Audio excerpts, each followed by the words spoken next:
The man at the front desk barely looked up. "Sorry, sir," he said flatly. "We can't accommodate you. It's policy." Samuel Whitmore blinked, stunned. He wasn't shocked because there were no rooms available. He was shocked because this was his hotel, and no one knew it. 5 years ago, Samuel inherited his father's modest hotel chain, 4 properties, family-run, customer first. He expanded it, doubled its footprint, modernized the operations. But in the process, he got further and further from the ground floor, literally. The daily pulse of the business had turned into reports, summaries, and sanitized feedback filtered through managers too eager to please.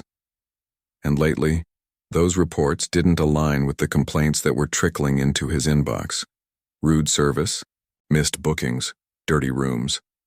It didn't add up. Something was off. So, Samuel did what few CEOs have the courage to do. He went silent. Undercover. Gone were the tailored suits. In their place, an old hoodie, faded jeans, scruffy beard, and thick glasses he didn't even need. He didn't look like a boss. He looked like someone trying to disappear. And that was the point. He walked into the newest property in his growing empire, a hotel recently acquired from a former competitor, and approached the front desk like any ordinary guest.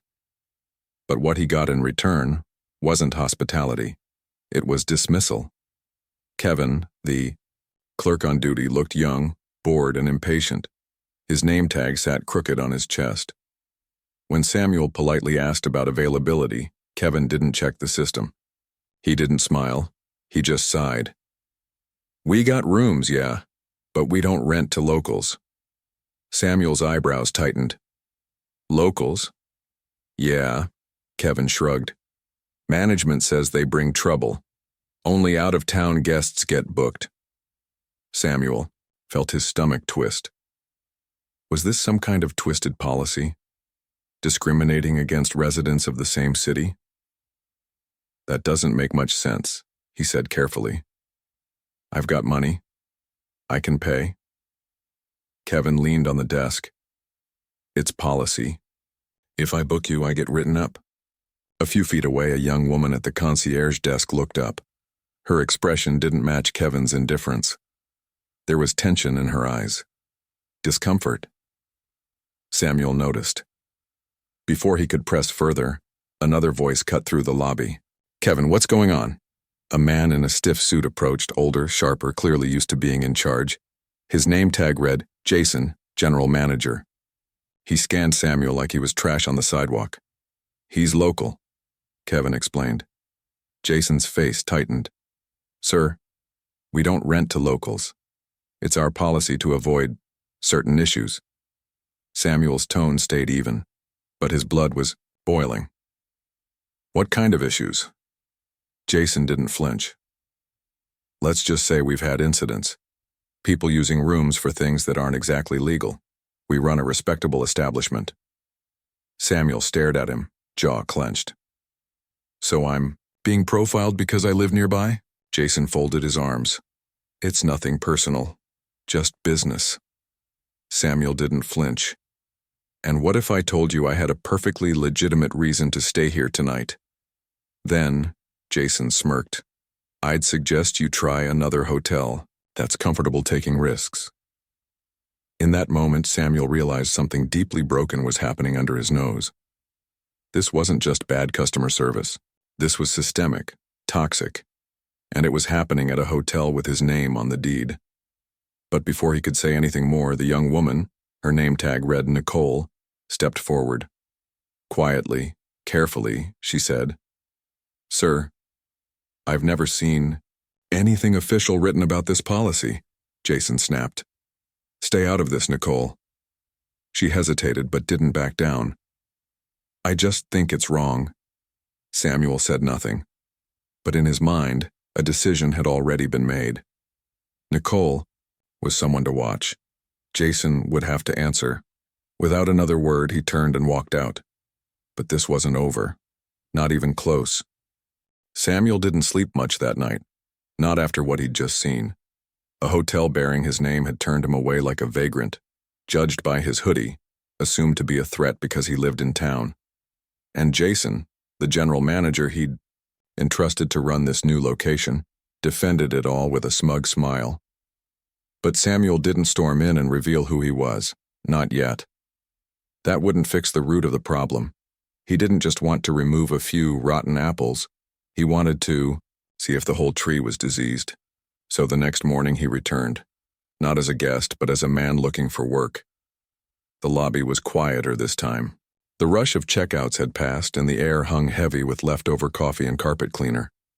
Samuel walked in, same hoodie, same scruffy look, and stepped up to the front desk. A new face greeted him, or rather, didn't. A woman in her late 30s with tired eyes stared at a computer screen like it owed her money.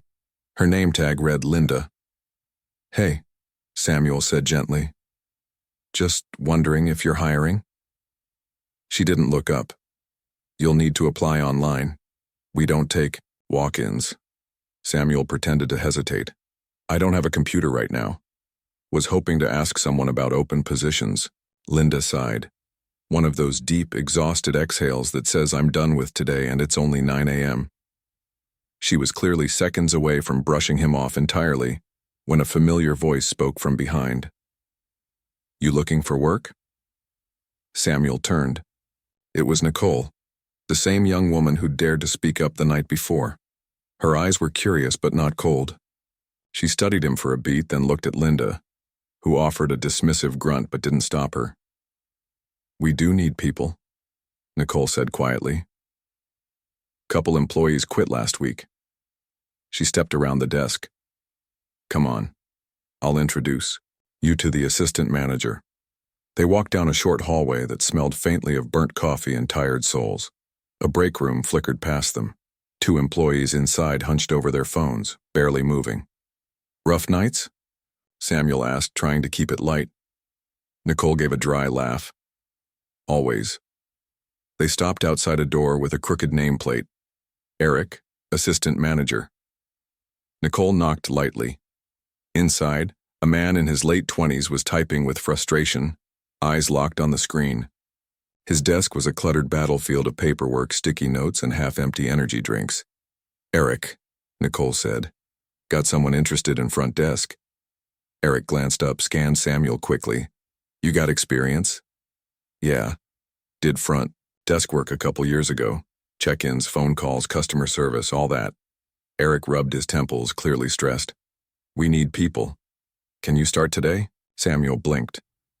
No background check, no reference call, not even a real interview, just, "Can you start today?" He nodded slowly. "Sure." Eric pushed back from his desk. "Nicole, show him around.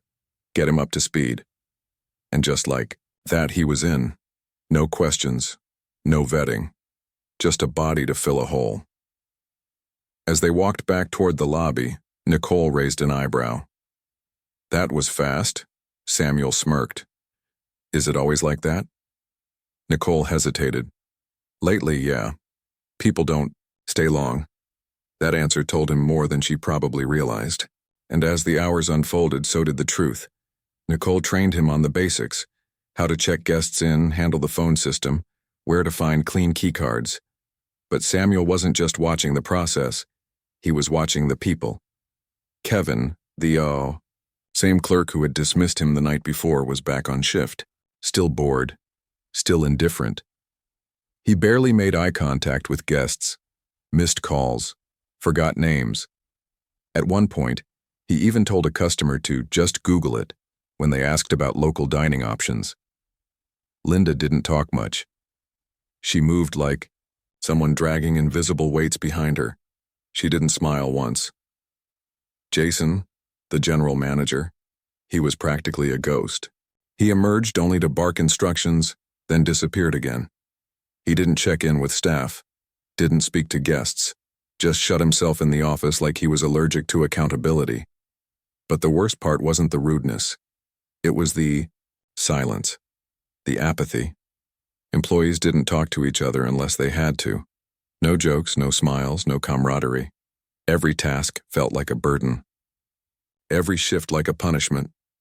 Samuel leaned against the counter during a rare lull and watched it all unfold. This place didn't have a staffing issue. It had a soul issue.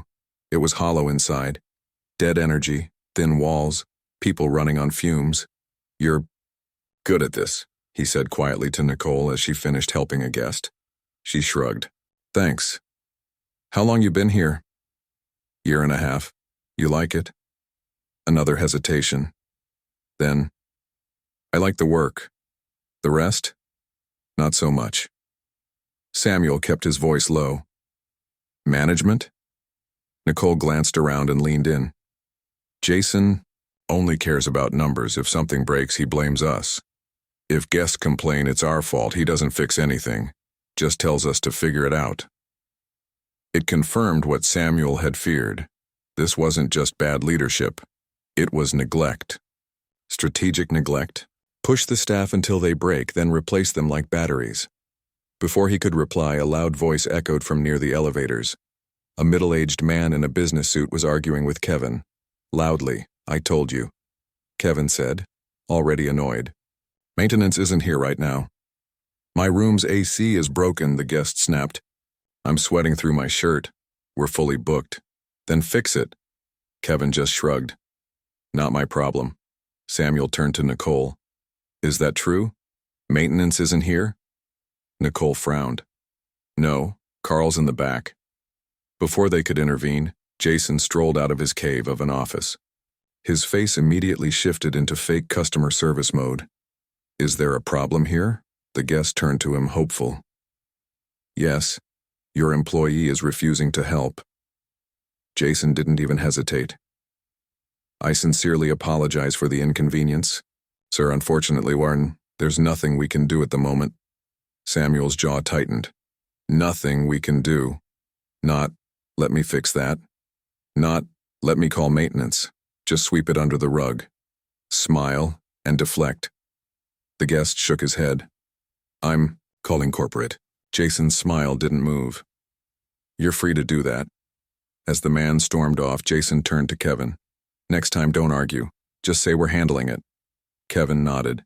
Jason walked away, and the culture of cowardice continued. Nicole looked furious, but said nothing. Samuel said even less. But in his mind, a clock had started ticking. He hadn't just found a broken system. He had found a rotting culture. And this was just the beginning. There's a certain type of silence that doesn't feel peaceful. It's the kind that seeps into the walls, settles in the corners, and tells you everything you need to know without saying a word. That's the silence Samuel walked through now. 3. Commotion with the angry guest had passed, but the tension it left behind clung to the air like cigarette smoke. Samuel stepped away from the front desk, pretending to tidy up the counter, then slipped out of the lobby unnoticed. He wasn't just playing the part of a new hire anymore. He was tracking the rot. And the deeper he went, the more rancid it smelled. He started down the hallway that led behind the scenes, toward the parts of the hotel no guest ever saw. First stop, housekeeping. A woman in her 40s leaned against a cleaning cart just outside the linen closet. She rubbed her temples with one hand while holding a bottle of disinfectant in the other. Her uniform was wrinkled, and her name tag hung lopsided. She looked like she had been running on caffeine and muscle memory for weeks. "Long shift?" Samuel asked casually, pretending to straighten a chair nearby. She looked up, startled, then exhaled. "Always." Samuel gave a sympathetic nod. "Short-staffed?" She laughed, but it wasn't the kind of laugh you wanted to hear. "That's one way to put it. They cut 2 positions last month, said we'd make it work. Now I've got 16 rooms and 3 hours to do them." She shifted her weight, adjusting the strap on her cleaning bucket. "Guests want the rooms spotless. Management wants them flipped fast. There's no winning." Samuel kept his voice low. "And Jason?" She rolled her eyes. "As long as nobody complains, he acts like everything's fine. I swear, he only shows his face when he wants to reprimand someone." Her bitterness wasn't loud. It was tired. That told him everything. This wasn't a woman who wanted to fight. She just wanted to survive. He thanked her quietly and moved on, heading toward the break room. What he found there chilled him more than anything so far. A few employees sat around a plastic table eating in silence. No small talk, no music, no laughter. One woman stared blankly at her phone. Another chewed slowly with her eyes closed. Like even lifting her head was too much work. Samuel didn't interrupt. He just stood in the doorway for a moment and watched the room that was supposed to be a place of rest, but felt more like a triage center. He stepped out before anyone even looked up. Finally, he found the maintenance area. A door was propped, open with a piece of broken furniture, and inside was a cluttered workbench covered in tools, spare parts, and a half-repaired chair. A man in his 50s with silver hair and grease-streaked hands was focused on fixing a busted leg. His uniform read, Carl. Samuel knocked lightly on the frame. "Hey, Carl?" The man looked up, wary. "You new?" "Yeah, just trying to get familiar with everything." Carl wiped his hands on a rag. "Well, this ain't the front desk. You lost?" Samuel chuckled. "Just exploring. Figured I'd see what happens behind the curtain." Carl snorted. "Not much. Unless something breaks. Which around here is always." Samuel hesitated. There was a guest earlier complaining about a broken air conditioner. Kevin said maintenance wasn't available. Carl's face hardened. "That's because Kevin doesn't like calling us. He'd rather lie than admit there's a problem." "So you could have fixed it?" Carl gave him a look. "Of course I could have fixed it, if they'd told me." Samuel leaned against the wall, absorbing the weight of that statement. This wasn't just staff being overwhelmed. It was communication breakdown. No accountability, no collaboration. Just silos of resentment and finger-pointing. "You ever talk to Jason about that?" Samuel asked carefully. Carl barked a laugh. "Jason? He doesn't listen, doesn't even pretend to. He wants things to look fine, not be fine." Another puzzle piece clicked into place. "I'll give you some advice," Carl added, voice lower now. "Don't get too comfortable here. People don't last long." Samuel nodded, silently agreeing, and stepped out. The deeper he looked, the darker it got. The hotel had no heart left. It ran on routine and resignation. Jason had built a culture of avoidance. Problems were ignored, complaints deflected, and the few employees who still cared were drowning in a sea of apathy. And yet, through that fog of dysfunction, there was Nicole. He watched her quietly from the corner of the lobby as she helped an elderly guest with directions. She smiled, made a quick call to confirm a local taxi, and even walked the man to the front doors. It was a small act. Easy to miss, but it glowed in contrast to everything else. She wasn't pretending. She wasn't coasting. She still believed in the job. That night, back in the cramped staff break room, Samuel found Linda sitting alone with a coffee cup between her hands. She didn't look up when he entered, but she clearly felt his presence. He sat across from her. Quiet. Waiting. "I've been here a long time," she said finally, not looking at him. He didn't interrupt. "I've seen managers come and go. Some talk about change, some pretend nothing's wrong, but nothing ever really gets fixed." Samuel leaned forward slightly. "What do you think is broken?" She looked him in the eye now. "People here don't feel seen. They're not lazy. They're worn out. No support, no respect, no reason to care anymore." He let that sit. Because she was right. The systems were flawed, but the people had given up because no one believed change would stick. Until now. Until someone who owned the place showed up disguised as one of them. Until someone listened, not with a clipboard or a conference call, but with their eyes and their feet on the ground. The collapse wasn't loud. It wasn't dramatic. It was quiet, like a building slowly rotting from within until one day the floor gives way. Samuel had just felt that floor crack beneath him, and he knew what he had to do next. It didn't happen in a boardroom.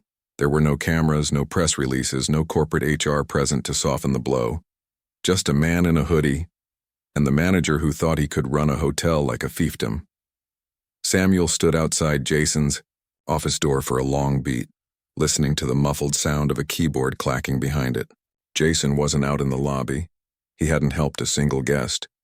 But here he was, likely typing up metrics to look good on paper. Samuel didn't knock. He didn't need to. He opened the door, walked in, and closed it behind him. The soft click echoed like a gun cocking. Jason didn't even look up at first. "I'm busy. What do you want?" Samuel took one step forward, calm, controlled. "I want to talk about how you're running this place." Jason's fingers froze above his keyboard. He glanced up, scowling. "Excuse me?" Samuel didn't raise his voice. He didn't have to. "You've been turning away local guests based on assumptions. Your staff is overworked and undersupported. Maintenance requests are ignored. Housekeeping is drowning. The front desk treats guests like they're a nuisance. Do you even realize how much damage you've done to this hotel?" Jason's face twisted into disbelief. "Who do you think you are coming in here and—" "I think—" Samuel cut him off. "I'm your boss." Silence. Jason's mouth hung open, but no words came out. His eyes flicked over Samuel's face, confused at first, then horrified. The beard, the glasses, the hoodie. It all made sense now, and none of it made him feel safe. "I'm Samuel Whitmore," he said flatly.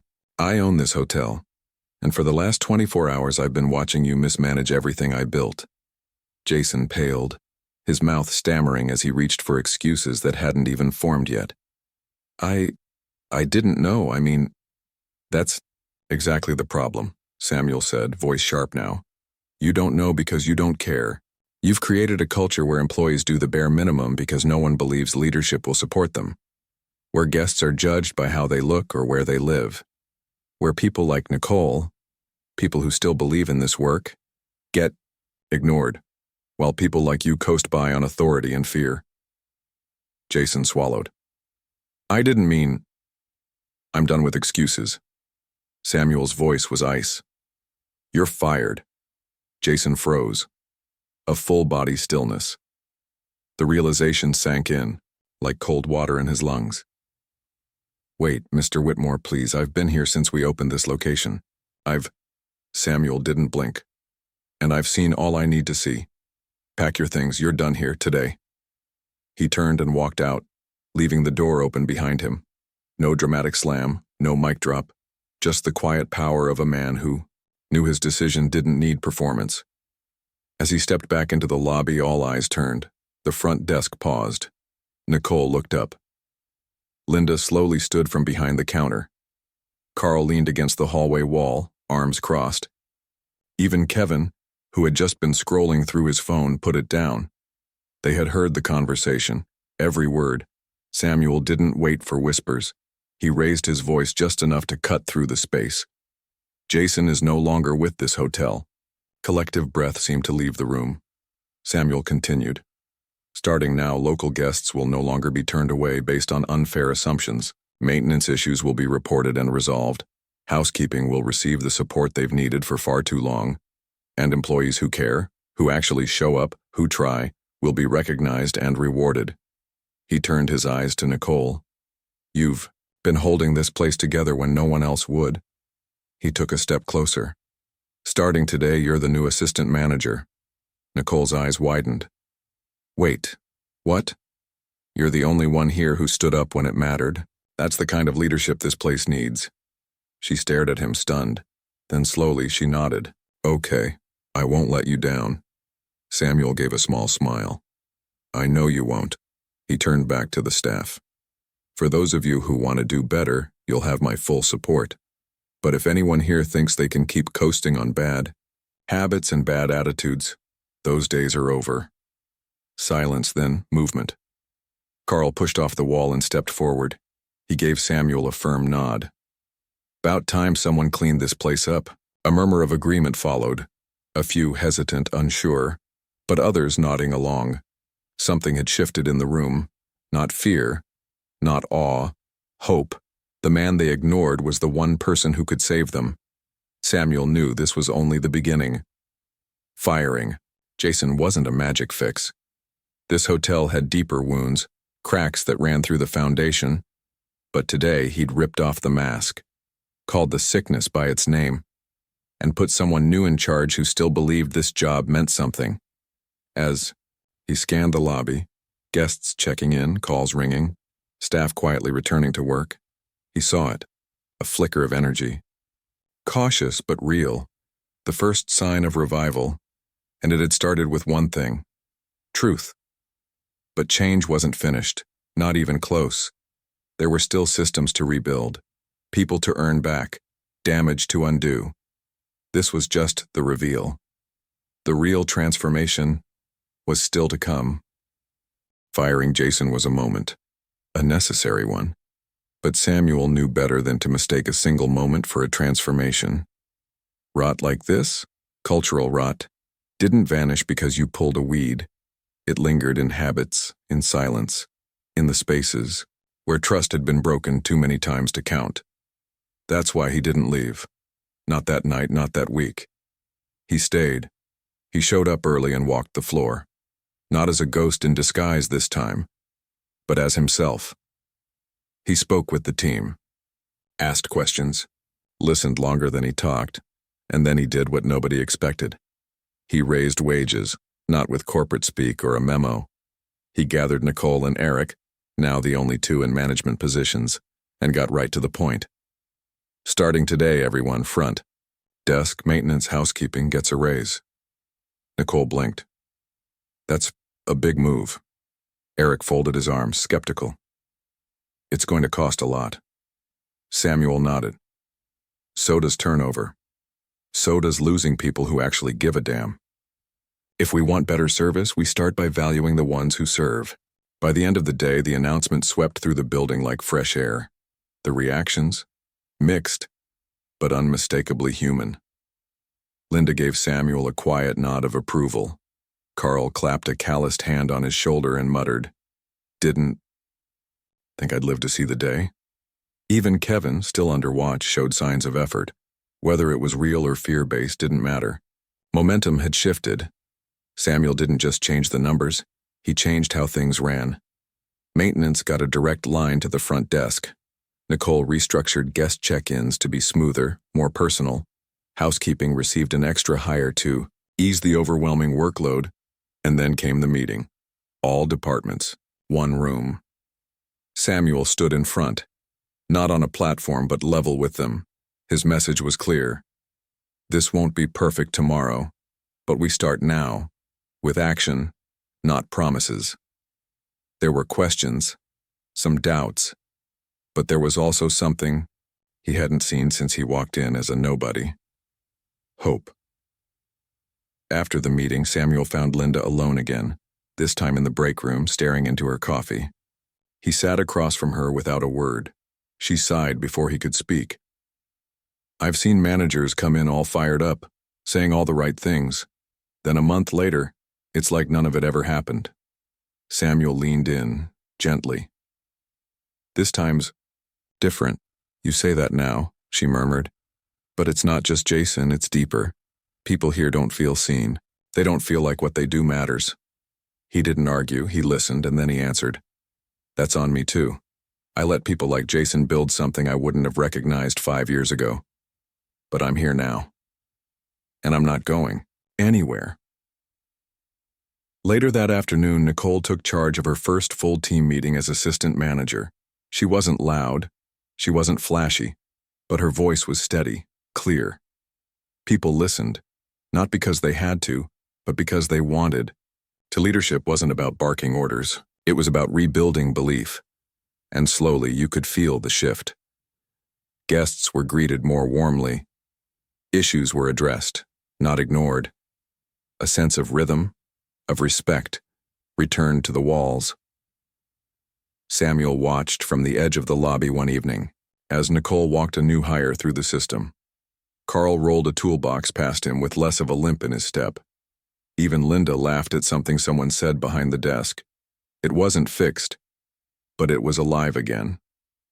Still, as Samuel stood there, a thought gnawed at the back of his mind. He had found the rot, pulled it out, started to replant the roots. But what if Jason wasn't the disease, only the symptom? One problem down. But what if the real threat wasn't Jason? Part 2 is coming, and trust me, you're not ready for what's next. Comment below, would you risk everything to see the truth? Like and share if you believe leadership means being on the ground, not above it.